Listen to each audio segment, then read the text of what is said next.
Video uno dogo, you make video.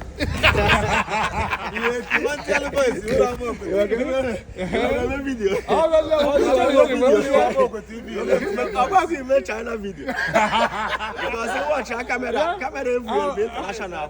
China. I can feel like where is it? Confirm. Okay, present Amokwe TV. The camera. Come upgrade. Yes.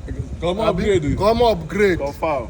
Yes. Confirm. Because God bless you. yeah, but this thing so. Go ya. Open na where. Film well. Hey, I saw you. Confirm. Latest. Adam Waka. I have to go to Roro. Eje Ije one. Eje Ije. Yes. Eje Ije Christian and Nana Nebo Alabama Ego China phone essay.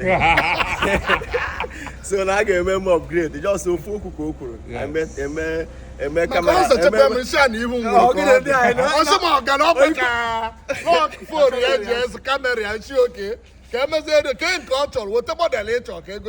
Specification.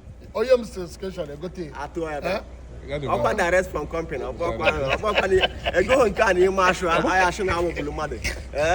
There, man. The God bless you. God bless you.